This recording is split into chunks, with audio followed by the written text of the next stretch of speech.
پاکستان تحریک انصاف کے ورکرز پر لاہور میں ہونے والا پولیس تشدد دیکھ کر دل کے اندر سے ایک عجیب سی اداسی الفابیر جب سے ہوش سنبھالا ہے، عوام کو ملک اور اپنے اپنے پسندیدہ حکمرانوں اور لیڈروں کے رومانس میں اسی طرح پولیس کی مار کھاتے اور مرتے ہی دیکھا ہے۔ اچھے دنوں کی امید میں عوام ہر کسی کے پیچھے لگ جاتے ہیں، وہ اپنے لیڈروں کو تخت پر بٹھا کر دیوتا کا درجہ دے کر انہیں پوجنا شروع کر دیتے ہیں۔ اپنے دیوتا کے خلاف وہ کوئی بات نہیں سنتے۔ انسانی پسند ناپسند بڑی خوفناک چیز ہے۔ جو بندہ آپ کو پسند ہو، آپ اس کے بارے میں ایک بھی برا لفظ نہیں سن سکتے۔ چلیں عام لوگوں کو چھوڑیں، مجھے یاد ہے کہ ڈان اسلام آباد میں 20-21 برس پہلے جب بزرگ صحافی برکی صاحب آتے تھے تو کسی کو ان کے سامنے ذوالفقار علی بھٹو کے خلاف کمنٹ کرنے کی جرأت تک نہ ہوتی تھی۔ جب بھٹو صاحب وزیر اعظم تھے تو برکی صاحب ان کے بڑے قریب سمجھے جاتے تھے۔ برکی صاحب کا ماننا تھا کہ بھٹو اکیلا ہی لیڈر پیدا ہوا تھا۔ ضیاء الدین صاحب تک بھٹو صاحب پر بات کرتے ہوئے کنی کترا جاتے تھے کہ کہیں برکی صاحب ناراض نہ ہو جائے۔ جب ایک انگریزی اخبار کے سینئر صحافی کا کسی حکمران لیڈر پر اتنا یقین تھا تو پھر عام انسان کا کسی لیڈر کی باتوں پر دل و جان سے ایمان لانا کون سا مشکل کام ہے۔ ہماری صحافت میں کئی ایسے بڑے نام رہے ہیں اور شاید اب بھی ہیں جن کی سیاسی محبتیں، سیاسی نظریات اور حکمرانوں سے مروبیت کی کہانیاں عام ہیں۔ میری اکثر صحافی دوستوں سے بحث رہتی ہے کہ اگر آپ کسی سیاسی پارٹی کی فلسفی اور لیڈرشپ کے گرویدہ ہیں یا اس کے فین کلب میں شامل ہیں تو پھر اب صحافی نہیں کہلا سکتے۔ آپ پھر ایک عدد سیاسی ورکر ہیں جو صحافت کا لبادہ اوڑے ہوئے ہیں۔ اگر ایک صحافی اینکر کسی سیاسی لیڈر کی باتوں شخصیت سے مروب ہے تو بھلا اس نے کیا جرنلزم کرنا ہے؟ مروبیت آپ کو صرف اپنے جیسے انسان کا پجاری بنا سکتی ہے، اس سے زیادہ کچھ نہیں، اور پھر آپ عمر بھر اس غلامی کا تاج فخر سے سر پر سجائے ہر ایک سے اپنے لیڈر کو فرشتہ ثابت کرنے کے لیے لڑتے رہتے۔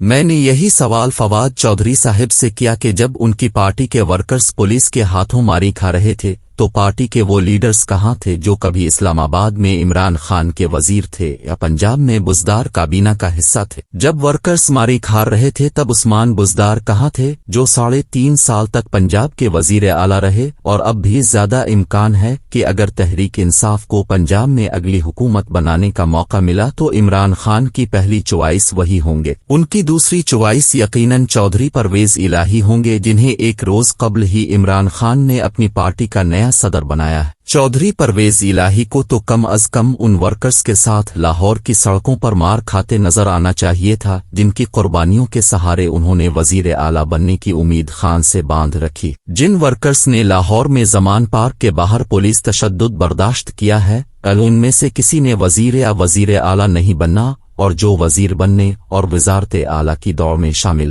وہ گھر بیٹھے چائے کے ساتھ پکوڑے کھاتے ہوئے سوشل میڈیا پر ان ورکرز کی پولیس کے ہاتھوں درگت بنتے دیکھتے رہے۔ انسانی تاریخ میں یہ عام لوگ ہی ہمیشہ اپنے سے زیادہ چالاک اور ہوشیار انسانوں کی خواہشات کا ایندھن بنتے آئے ہیں۔ ان ذہین لوگوں نے اپنی عظمت کے جھنڈے گاڑنے کے لیے ہمیشہ عام انسانوں کی بیلی چڑھائی ہے۔ سکندر اعظم کو سب جانتے ہیں، لیکن اس کے کسی ایک فوجی کا نام بھی آپ کو معلوم نہیں جو اس کے لیے لڑا اور مارا گیا۔ سکندر کی دنیا فتح کرنے کی خواہشات کے لیے قربانی عام یونانیوں نے دی جنہیں آج کوئی نہیں جانتا۔ فرانس کے نپولین کی عظمت کے نام پر لاکھوں فرانسیسی فوجی مارے گئے، کسی کو ایک بھی فوجی کا نام یاد ہے؟ سب نپولین کو ہی جانتے ہیں۔ آج کے جمہوری ادوار میں بھی وہ سلسلہ جاری ہے جو سکندر اور نپولین دور میں رائج تھا، بس انداز بدل گیا ہے، لیکن تر واردات صدیوں سے ایک ہی چلا آ رہا ہے۔ کسی بھی قوم عوام کو اپنے پیچھے لگانا ہو اور ان کی لاشیں گرا کر اپنا قد بلند کرنا ہو تو انہیں بانس پر چڑھا دو، ان میں ہوا بھر دو،